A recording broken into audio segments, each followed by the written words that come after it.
এটা জাতির জন্য লজ্জাস্কর অবস্থা। আমরা বারে বারে কেন রাস্তায় দাঁড়াবো?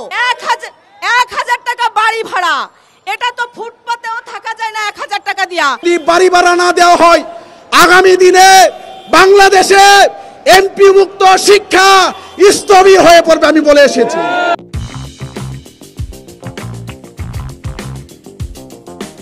মন্ত্রী আজকে মিনিস্টার, আজকে সচিব, কিন্তু আমরা সেই শিক্ষকরা কেন রাস্তায় দাঁড়িয়ে আমাদের আন্দোলনের জন্য আমরা রাস্তায় দাঁড়াবো? এটা আমি আমার সেই অন্তর্বর্তীকালীন সরকারের কাছে প্রশ্ন রেখে গেলাম। 1000 টাকা বাড়ি ভাড়া, এটা তো ফুটপাতেও থাকা যায় না 1000 টাকা দিয়া। এটা খুবই লজ্জাজনক অবস্থা।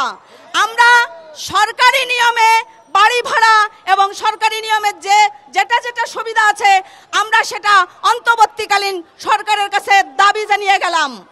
আমরা বারে বারে কেন রাস্তায় দাঁড়াবো? আমাদের তো থাকার কথা স্কুলে, আমাদের কোমলমতি শিক্ষার্থীদের কাছে, কিন্তু কেন আমাদেরকে বারবার এই রাস্তায় দাঁড়াতে হয়? আমরা আজকে এখানে শত না হাজার হাজার শিক্ষক, কোমলমতি শিক্ষার্থীদের পড়ালেখা বাদ দিয়ে আমরা রাজপথে। এখানে কি বাংলাদেশের এমন কেউ নেই যে এর জন্য কি আমাদের স্বাধীনতা হয়েছে? আমাদের জাতীয়করণের জন্য কেন বারবার আমাদেরকে রাস্তায় দাঁড়াতে হয়? এটা জাতির জন্য লজ্জাস্কর অবস্থা। কিন্তু আমরা মাঝে মধ্যে দেখি টিভিতে যে আমরা উন্নয়নশীল রাষ্ট্র, কিন্তু আমাদের শিক্ষক সমাজ এটা মানে না।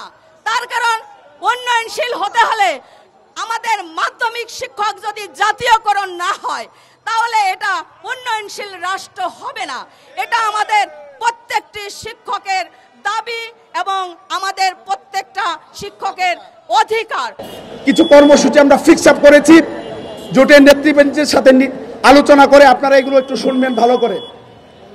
আগামী 14 সেপ্টেম্বর 2025 এর মধ্যে যদি সরকার বাড়ি ভাড়া এবং যে বিষয়গুলো ওয়াদা দিয়েছে কোনো কার্যকর পদক্ষেপ গ্রহণ না করে, শিক্ষা মন্ত্রণালয় থেকে অর্থ মন্ত্রণালয়কে কোনো ডিউ লেটার না দেয়, আমরা সিদ্ধান্ত নিয়েছি এই 1 মাস পরে 14 ডিসেম্বর 2025 14 সেপ্টেম্বর 2025 সারা বাংলাদেশের সকল এমপিভুক্ত স্কুল, কলেজ, মাদ্রাসা, কারিগরি শিক্ষা প্রতিষ্ঠানে অর্ধ দিবস কর্মবিরতি পালিত হবে।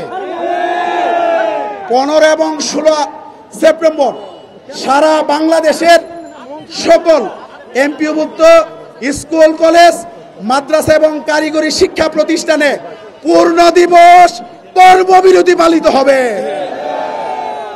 এরপরে যদি প্রয়োজন হয় রিভিউ করে নেতৃবৃন্দের সকলের পরামর্শ নিয়ে আমরা প্রয়োজনের এই কর্মবিরতি আরো আমরা বাড়ানোর চিন্তা ভাবনা করব। এরপরেও যদি কাজ না হয় আগামী